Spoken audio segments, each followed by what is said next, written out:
এত মাখলুকাত আমার আল্লাহ বানাইলেন, কোনো মাখলুকাতের ভিতরে আমার আল্লাহ শ্রেষ্ঠত্ব দেন নাই, কিন্তু মানুষ বানাইয়া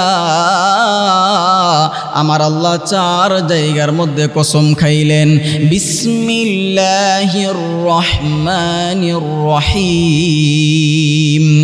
ওয়াত্তিন ওয়াজ্জাইতুন ওয়াতুরি সিনিন ওয়াহাযাল বালাদিল আমিন। আল্লাহ বলে, গোলাম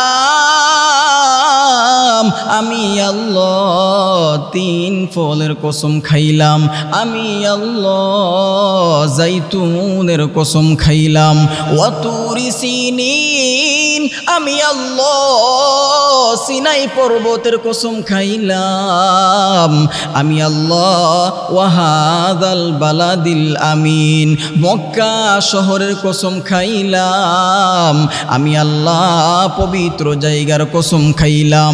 চারটা কসম খাইয়া আমি আল্লাহ ঘোষণা দিয়া দিলাম, লাকাদ খালাকনাল ইনসান লাকাদ খালাকনাল ইনসানা ফি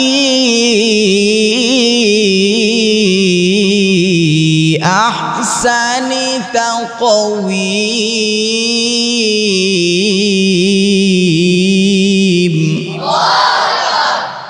আল্লাহ বলে, গোলাম সমস্ত মাখলুকাতদের ভিতরে আমি আল্লাহ মানুষদের মতন সুন্দর আর কোনো মাখলুক বানাই নাই। এত সুন্দর করে বানাইলাম, এত সুন্দর করে বানাইয়া আমি আল্লাহ জানাইয়া দিয়া দিলাম, ওয়া খুলিকাল ইনসানু দাঈফা। বান্দা আমি আল্লাহ সুন্দর করে বানাইলাম ঠিক, বান্দা তোমাদেরকে আমি আল্লাহ কিন্তু দুর্বল করে বানাইলাম। মাখলুকাতদের ভিতরে আমি আল্লাহ দুর্বল করে বানাইলাম। বান্দা তুমি মনে মনে চিন্তা করো, তোমার হাতের মধ্যে ময়লা, বান্দা তোমার কানের মধ্যে ময়লা, হে গোলাম তোমার চোখের মধ্যে ময়লা, তোমার মুখের মধ্যে ময়লা, বান্দা তোমার পায়ের গোড়ায় ময়লা, প্রত্যেকটা অঙ্গে প্রত্যঙ্গের মধ্যে ময়লা আছে। এ বান্দারে তোমার চুলের গোড়ায় গোড়ায় ময়লা আছে। এত ময়লা থাকার পর আমি আল্লাহ আবারও জানাইয়া দিয়া দিলাম, ওয়ালাকাদ কাররামনা বানি আদম। আল্লাহু আকবার। আল্লাহ বলে, গোলাম ও বনি আদম আমি আল্লাহ তোমাদের এত ময়লা থাকার পরেও, দুর্বল হওয়ার পরেও আমি আল্লাহ তোমাদেরকে সম্মানিত করে দিলাম। এ বাজান এত সম্মান, এত মর্যাদা, এত সুন্দর করে আমার আল্লাহ বানাইলেন। বানানোর তো অবশ্য একটা উদ্দেশ্য আছে। এ মুসলমান বন্ধু আমার আল্লাহ কি উদ্দেশ্যে বানাইলেন? আমার আল্লাহ বলেন, বান্দা ওয়ামা খলাকতুল জিন্না ওয়াল ইনসা ইল্লা লিয়াবুদুন।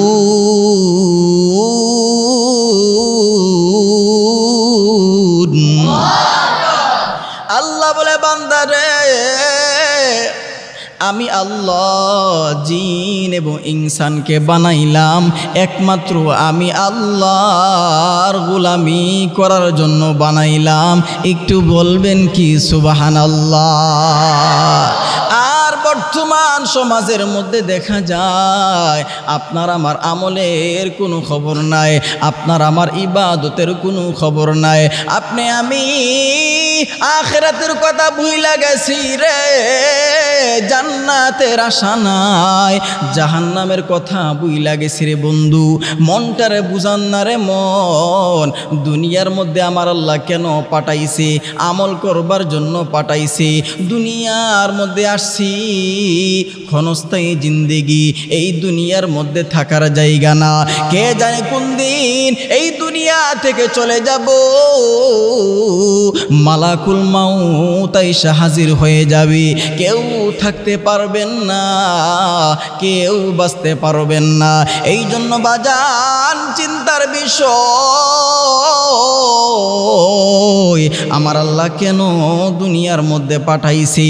আর দুনিয়ার মধ্যে আসার পর আপনি আমি রং তামাশা নিয়ে ব্যস্ত আছি, দুনিয়া রং তামাশা নিয়ে ব্যস্ত, আপনি আমি দুনিয়ার নাজ নিয়ামত নিয়ে ব্যস্ত। আল্লাহ সম্পদ দিছে, ওই সম্পদের পিছনে ঘুরতে ঘুরতে সময় চলে যায়, অথচ আওয়াজ দিয়া বলেন তো বাজান সম্পদ দেওয়ার মালিক কে? আরো জোরে বলেন সন্তান দেওয়ার মালিক কে? এ বন্ধু আমার, রিজিকের মালিক কে? হায়াতের মালিক আমার আল্লাহ, মৌতের মালিক আমার আল্লাহ। এই দুনিয়ার মধ্যে যেহেতু আমার আল্লাহ পাঠাইছে, অবশ্যই অবশ্যই আপনার আমার রিজিক দিয়াই আমার আল্লাহ পাঠাইছে। তাহলে বোঝা গেল ভাই, এই দুনিয়ার মধ্যে যে আল্লাহ পাঠাইছে, আপনার আমার চিন্তার বিষয় বাস্তব উদাহরণ দিলে বুঝতে পারবেন। যদি কোনো ছাত্র, কোনো কলেজের ছাত্র, কোনো ইউনিভার্সিটির ছাত্র, কোনো স্কুলের ছাত্র, কোনো মাদ্রাসার স্টুডেন্ট যদি চিন্তা করে মনে মনে যে আমার আম্মা আব্বা আমাকে মাদ্রাসার মধ্যে কেন পাঠাইছে, আমার আম্মা আব্বা কেন আমাকে স্কুলের মধ্যে পাঠাইছে, আমার আম্মা আব্বা কেন কলেজের মধ্যে পাঠাইছে, একটাই উদ্দেশ্য, আমার সন্তানটা মানুষের মতন মানুষ হবে, আমার সন্তানটা সুসন্তান হবে, আমার সন্তানটা লেখাপড়া শিখে আমি আম্মা আব্বার সঙ্গে ভালো আচরণ করবে। বিদ্যা যখন ভিতরে থাকবে সে অবশ্যই ভদ্র হবে, অবশ্যই আদবওয়ালা মানুষ হবে। তবে আদবওয়ালা হওয়ার একটাই কারণ, অবশ্যই তার ভিতরে আল্লাহর কালামের আসর থাকতে হবে। কথা বলেন ঠিক কিনা? সম্মানিত হাজিরিন, আজকে বর্তমান সমাজের মধ্যে দেখা যায় অনেক সন্তান বাবা মায়ের সঙ্গে বেয়াদবি করে, একটাই কারণ ওই সন্তানের ভিতরে কোরআনের আসর না থাকার কারণে ওই সন্তান বেয়াদবি করে। কথা বলেন বাস্তব না অবাস্তব? মুসলমান ভাইরারে আমার, দিলটা নরম কইরা দিবেন, কোনো দিকে নজর দিবেন না।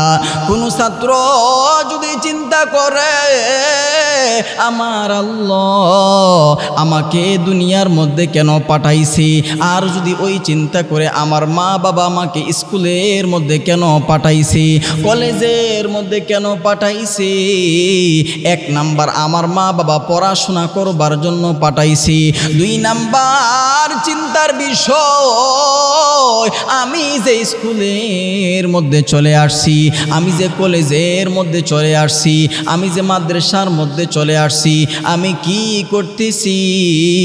বন্ধু বান্ধব নিয়ে আড্ডা দেয় নাকি মোবাইল নিয়ে ব্যস্ত থাকি? এ যুবক, তোমার মা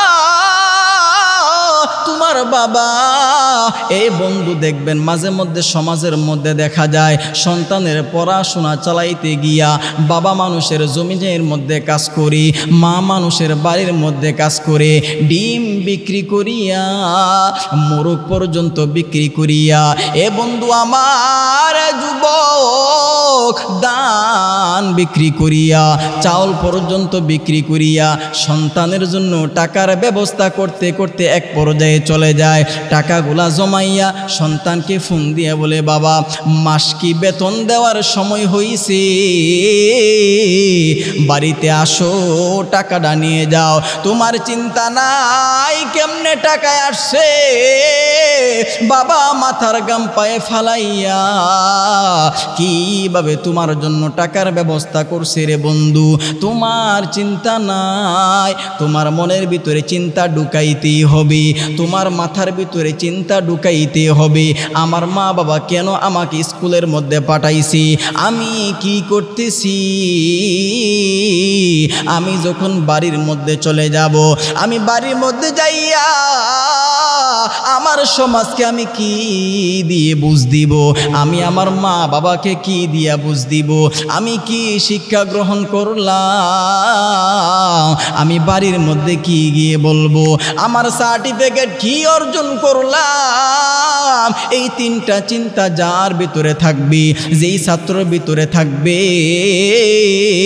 ওই ছাত্র কোনোদিন ক্লাসের মধ্যে ফাঁকি দিতে পারে না, পড়াশোনার মধ্যে অবহেলা করতে পারে না। কথা বলেন ঠিক না বেঠিক? আল্লাহ বলে, গোলাম আমি আল্লাহ, বান্দা তোমাকে দুনিয়ার মধ্যে পাঠাইলাম একটাই উদ্দেশ্য, বান্দা তুমি আমি আল্লাহকে রব বলে মানবা, আমি আল্লাহর গোলামি করবা, আমি আল্লাহর যে 5 ওয়াক্ত বিধান নামাজ আছে ওই নামাজটা সঠিকভাবে আদায় করবা। তুমি মনে মনে চিন্তা করবা আমার আল্লাহ কেন পাঠাইছে, আর দুনিয়ার মধ্যে আসিয়া আমি রং তামাশার মধ্যে পড়িয়া, নারীর লোভে পড়িয়া, টাকার লোভে পড়িয়া, সন্তানের ভবিষ্যৎ দেখতে দেখতে আমাদের জীবনটা চলে গেল, ফ্যামিলি সাজাইতে সাজাইতে আমাদের জীবনটাই চলে গেল। আমার মনে হয় আমাদের মইরা গেলেও আমাদের সংসার সাজানো আর শেষ হবে না রে বাবা।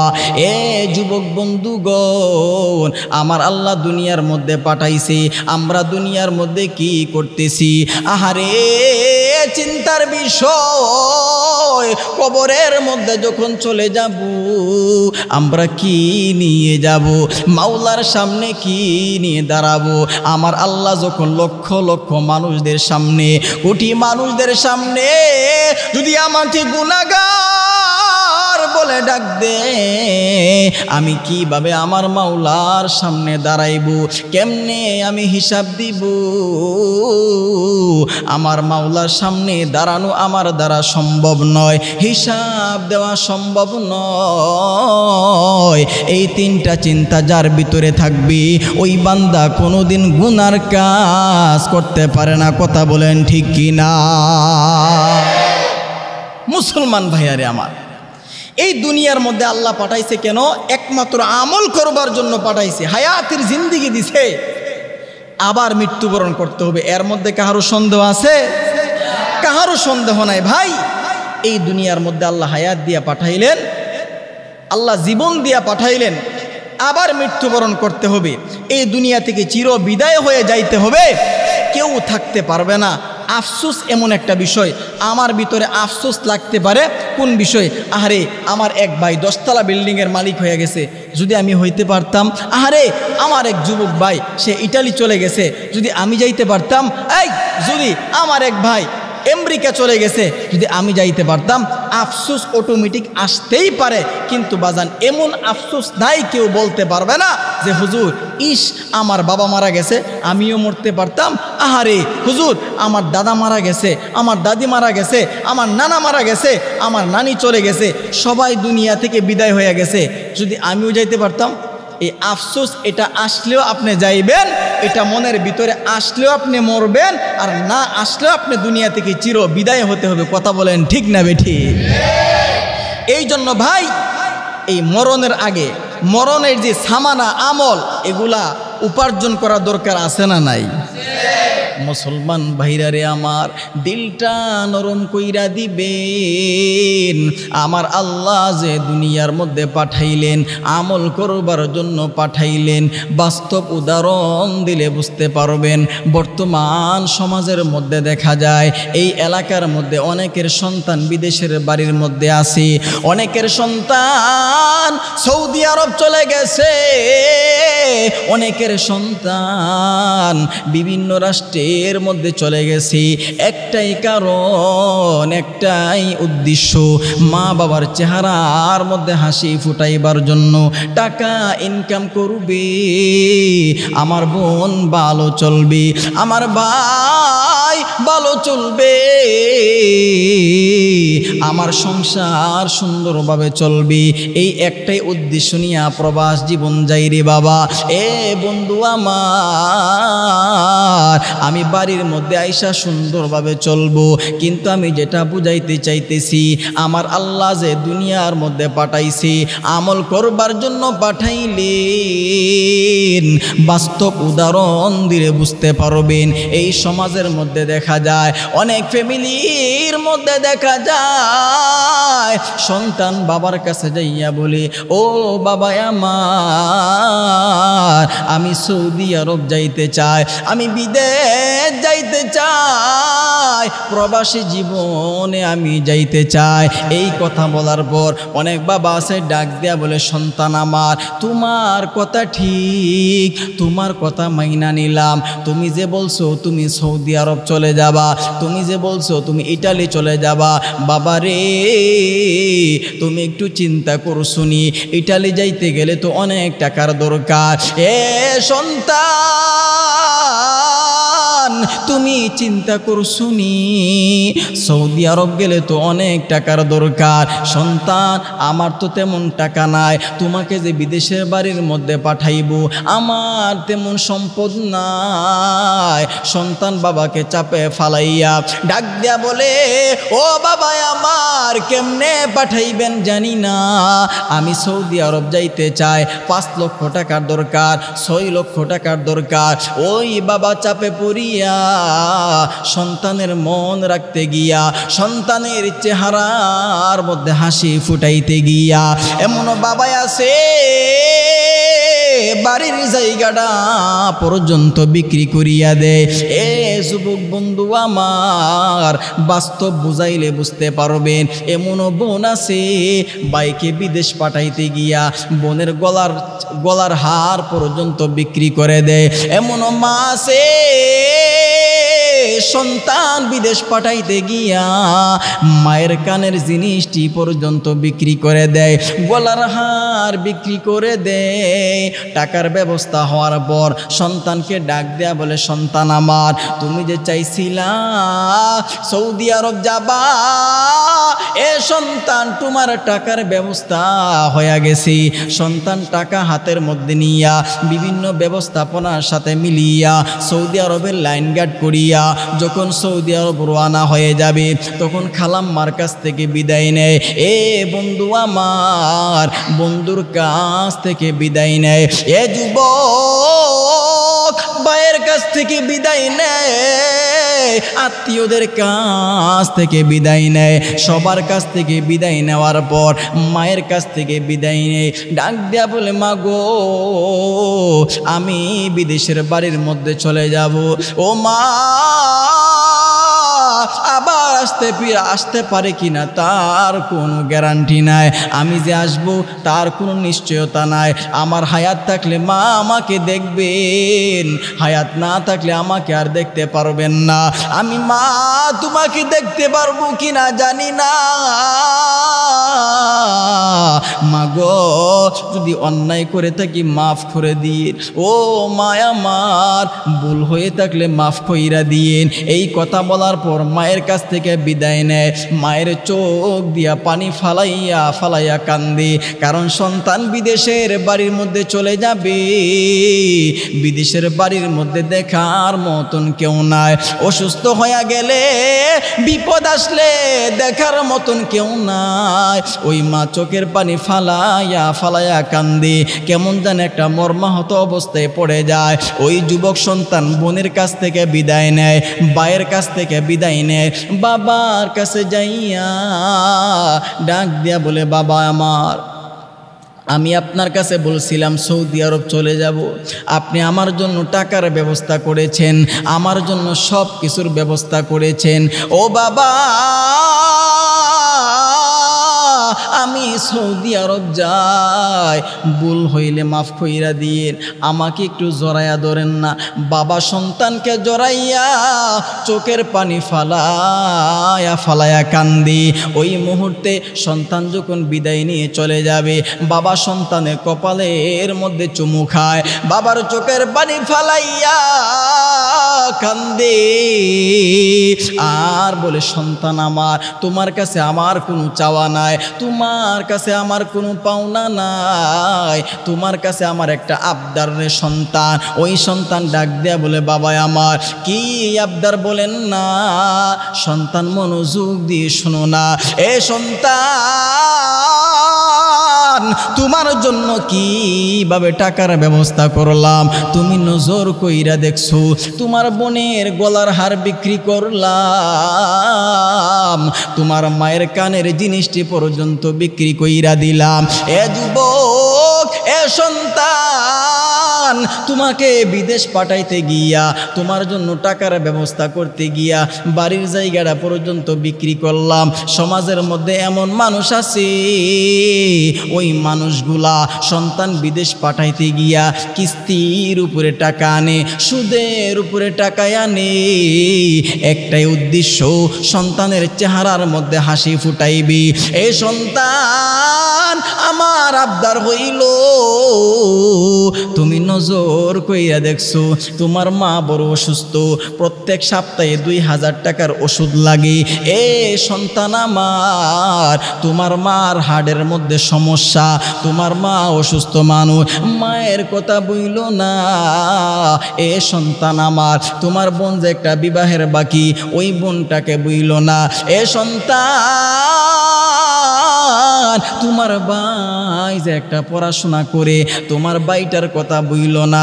এইবার আপনাদের কাছে আমার প্রশ্ন, ওই সন্তান সব কিছু পাওয়ার পর সৌদি আরব যাইয়া কোটি টাকার মালিক হইয়া, সম্পদের মালিক হইয়া, টাকার লোভে পড়িয়া, নারীর লোভে পড়িয়া, দুনিয়ার চাকচিক্য দেখিয়া ওই সন্তান যদি বাবার কথা ভুলে যায়, ওই সন্তান যদি মায়ের কথা ভুইলা যায়, বোন যে একটা বিবাহের বাকি, ওই বোনটার কথা ভুইলা যায়, মায়ের কোনো খোঁজ খবর নেই না, ভাই যে একটা পড়াশোনা করে, ওই ভাইয়েরও কোনো খবর নাই। আপনারা বলেন তো দেখি, ওই বাবা মায়ের মনে কষ্ট আসবে নাকি খুশি লাগবে? এত কষ্ট, এত কষ্ট, আহারে, সন্তান বিদেশ পাঠাইতে গিয়া বাড়ির জায়গাটা পর্যন্ত বিক্রি করলাম, আমার বিবির কানের জিনিসটি পর্যন্ত বিক্রি কইরা দিছে, সন্তানের বোনের গলার হার পর্যন্ত বিক্রি কইরা দিছে। এখন সন্তান বিদেশের বাড়ির মধ্যে যাইয়া আমি বাবাকে বুইলা গেছে, আমার বিবিকে ভুইলা গেছে, তার ভাই বোনকে ভুইলা গেছে, কাহারও কোনো খবর নাই, কষ্টের কোনো সীমা নাই। এত কষ্ট আমার আল্লাহ বলে গোলাম, এ গোলাম আমি আল্লাহ, আমি রব, বান্দা তোমাদেরকে দুনিয়ার মধ্যে পাঠাইলাম একটাই উদ্দেশ্য, বান্দা তোমরা আমল করবা, নামাজ কালাম পড়বা, আমি আল্লাহর কালাম তিলাওয়াত করবা, আমি আল্লাহর বিধান মতে চলবা। এ বান্দারে, যদি দুনিয়ার মধ্যে যাইয়া আমি আল্লাহর বিধান মতে চলতে পারো, কোনো ভয় নাই, কোনো টেনশন নাই, জান্নাত তোমার জন্য ওয়াজিব হয়ে যাবে। জোরে বলেন সুবহানাল্লাহ। আর যদি আমি আল্লাহর বিধান মতে না চলো, সন্তান বিদেশের বাড়ির মধ্যে যাইয়া মা বাবাকে বুইলা গেলে কেমন কষ্ট হয়। মা বাবা তো 10 মাস 10 দিন গর্ভে ধারণ করছি, আহারে, ওই মায়ের গর্ভের মধ্যে আমি আল্লাহ তোমাকে রাখছি, তোমার মাকেও আমি আল্লাহ বানাইছি, আমি আল্লাহ খাওয়ানেওয়ালা, বাঁচানেওয়ালা আমি আল্লাহ, সম্পদ দেওয়ার মালিক আমি আল্লাহ।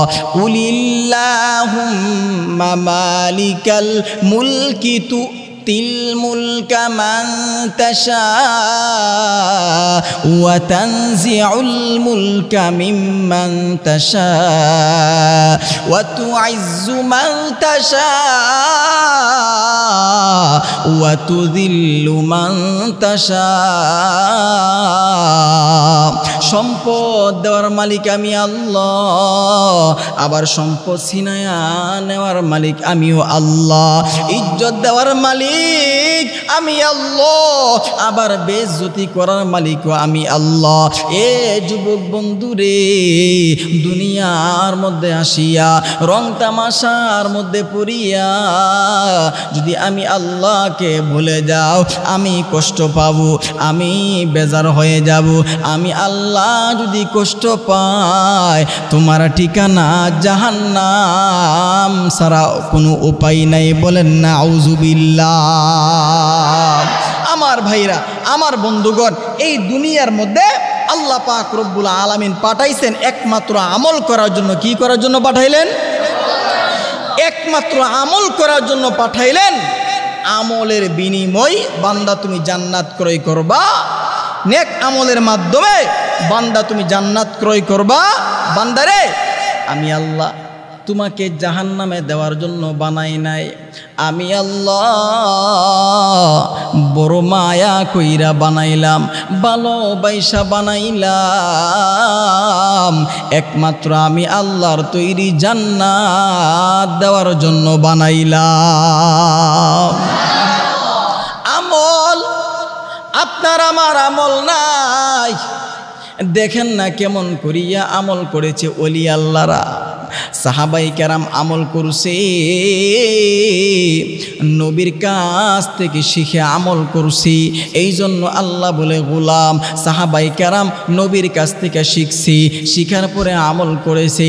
সাহাবাই কেরামদের কাছ থেকে তোমরাও ওই সিস্টেমে আমল করো, নবীর সিস্টেমে আমল করো। ওয়াস-সাবিকুনাল আউয়ালুনা মিনাল মুহাজিরিন ওয়াল আনসার ওয়াল্লাযীনা اتبعوهم بإحسان رضي الله عنهم ورضوا عنه وأعد لهم جنات। আনসার এবং মুহাজির তাদের আনুগত্য করো, কারণ তারা নবীর কাছ থেকে শিখছে, শিখার পরে আমল করছে। ওয়াল্লাযীনা ইত্তাবাউহুম, তোমরাও ইত্তেবা করো। যখন ওই সিস্টেমে আমল করবা, আমি আল্লাহ জানায়া দিলাম রাদিয়াল্লাহু আনহুম রদু আন। এ বান্দা, তোমার প্রতি আমি আল্লাহ রাজি আর খুশি। এই বান্দা, তুমিও আমি আল্লাহর প্রতি রাজি আর খুশি।